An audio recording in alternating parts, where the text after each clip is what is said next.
Peggy 12. Hello everybody, I'm Scott Amos, executive producer for Lara Croft, the Temple of Osiris, here to introduce our newest dev diary. Last time around, we met some of our design team as well as our new characters in Lara's latest 4-player adventure. We also focused on the cooperation and competition mayhem that comes with 4 simultaneous players. Today, we're here to talk about one of the defining pillars and a fan favorite of this franchise, puzzles. We're lucky to have with us our lead level designer and the puzzle design guru of both Guardian of Light and Temple of Osiris, Jeff Wages. Amos. Wages. Yeah, it's a thrill for me to be on the Lara Croft franchise. As you mentioned, I was on Guardian of Light, and when this chance came up at Crystal, I was excited to jump back into it. There are a lot of things I learned from Guardian of Light and from my work on Tomb Raider in 2013 that I was eager to bring over to Lara Croft and the Temple of Osiris. And I had a few new ideas for puzzles that we can only do now with our latest mechanics in our 4-player design.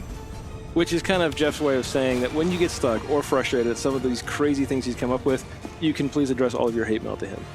Nah, they'll be fine. It's never about punishing the player. We place a huge emphasis on visual language to make sure that the puzzles are communicating themselves to the player. After that, they can cooperate and experiment and work until they find their own aha moment that solves the puzzle. Which is, honestly, for us, that's the fun, to see people get through this game, to play it front to back, to see everything. And the game is fully playable in single player. And co-op, people need to work together, though, right? Since we have 2 different classes, we split up their skill sets, so then we have these custom cooperative puzzles. As we said from our last diary, we've got archaeologists and gods. I'll let Jeff talk a little bit about their skills, but certainly having these characters that have different things. Jeff, give us a few examples of how these guys work together and the kind of things they can do. Sure, so the grapple line is a returning feature from Guardian of Light. It gains a powerful ability with 4 players, and that each player is their own grapple point, so you can maneuver in a lot of new and exciting ways. The Egyptian gods bring the Staff of Osiris to the table, which shoots a beam of light which solves puzzles and can manipulate anything in the world that has these glyphs of Osiris baked onto them. So even like, when you had Teltec and Lara, where you had kind of these 2 different classes that were split up in the last game, right? Now we're talking about having these kind of puzzles where people not only have to work together, but even on the timing side of it. We talked about it with the last playtest. We watched people playing, saying, okay, I'm going to hold the staff, 1, 2, 3, and then they let go too early. Their friend jumps across, dies in the pit of spikes. Those seem like those great kind of cooperative puzzles that we're kind of striving for. Exactly. It's one of the fun challenges of designing puzzles that can scale from 1 players to 4 players. We try to add new interactive elements as more players enter the game. One of the simple examples that you'll see here is that in single player, Lara must manipulate the mirrors to destroy the rifts in Duat using the Staff of Osiris. Whereas in co-op, one of the gods must use their staff to lower this platform while Lara manipulates the mirror, and then another one shoots the staff to destroy the rifts. And it's just one example without giving too much away. And I know we have one particular snake boss called Apep that you'd put together, so you want to tell us a little bit about that guy? So yeah, this is Apep. He had rather humble beginnings. It was me, the designer, who first modeled and animated him and threw him into the game. And the first prototypes had these weak spots on his back that only the Staff of Osiris could affect. And then even after single player, I remember we'd actually done it once where you had bunches of mirrors around the level, and then for multiplayer you started upgrading that a little differently. So we had this rough version that works with 1 player, and then we had to, how do we make it scale up for 2 players, 3 players, 4 players? How do we balance the puzzle elements with the combat?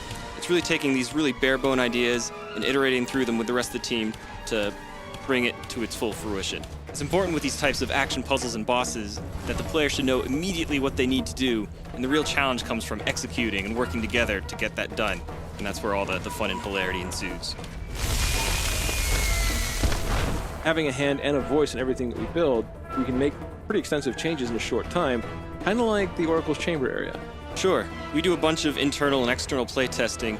This is one area where we really felt the need to inject a new flavor, a new theme into the game. So here's where we highlighted one of the elemental effects that hadn't gotten a lot of attention yet from us, which is poison. And this gave our artists an excuse to go crazy with the green, and the designers re-authored the combat to focus on poison. We took one of our highest rated challenge tombs from later in the game and gave it a poison flavor and installed it here as a puzzle gateway to the Oracle.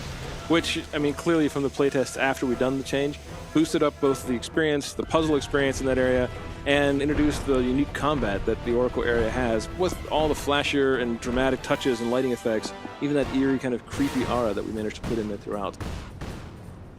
So everyone, we hope you enjoyed another sneak peek into some of the new puzzle elements coming in Lara Croft, Temple of Osiris. Thank you, Wages, for walking us through what it takes to build some of these crazy puzzles. We're super excited to put the finishing touches on Lara Croft and the Temple of Osiris. You can all play it on December 9th, 2014 on Xbox One, PS4, and PC. See you all online.